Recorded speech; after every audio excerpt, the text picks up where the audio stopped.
Trump's plan for Gaza calls for an immediate pause in the war that's been going on for over 2 years. It also would say that Hamas has no role whatsoever in governing Gaza. So why exactly would Hamas agree to this? Oh, they won't. If both sides were to agree to the conditions in the 20 points, the war ends, all Israeli hostages and corpses would be released within 72 hours. I refuse to say living and dead hostages, because if you're dead, you're no longer a hostage. You are a former hostage. You have left the role of hostage and you've entered the You've role left the realm of hostagedom. You are now a corpse. In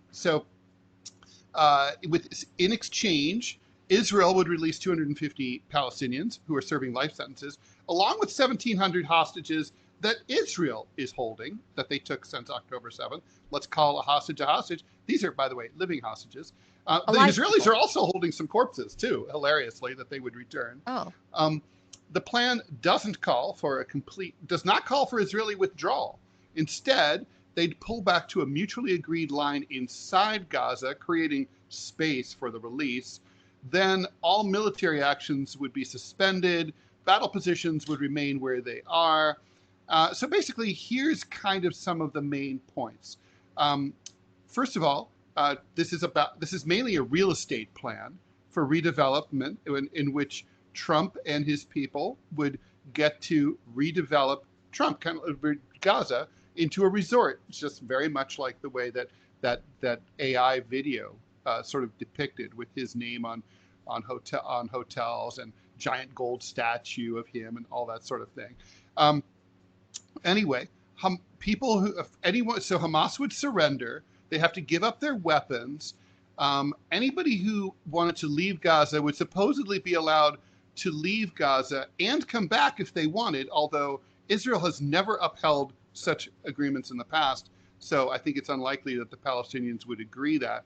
This is funny. The aid would be run through the UN, which up until now, Israel and the United States have been saying was infested with Hamas.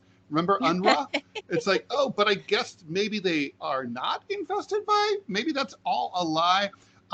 The only thing that the U.S. and Israel would restore is water, electricity, and sewage, hospitals, and bakeries. But if it's your house, your apartment building, your local school, you're shit out of luck. Your stores, your banks, shit out of luck. None of that stuff would ever be restored.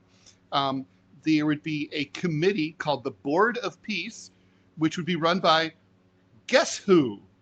America's favorite president, Donald J. Trump, would be the head of the Board of Peace. Yay! Wait, pause, Ted. You got to pause.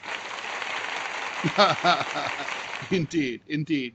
And so anyway, then there would be there would be no one would be expelled.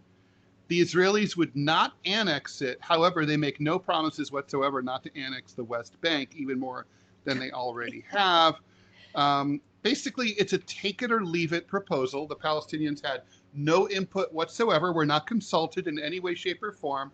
They've been told they have to accept the entire thing, hook, line, and sinker, no edits, no exceptions, within 3 days, or Israel is just going to go to town. And they say, and Bibi goes, we can do this the hard way, or we can do this the easy way, or we can do this the hard way.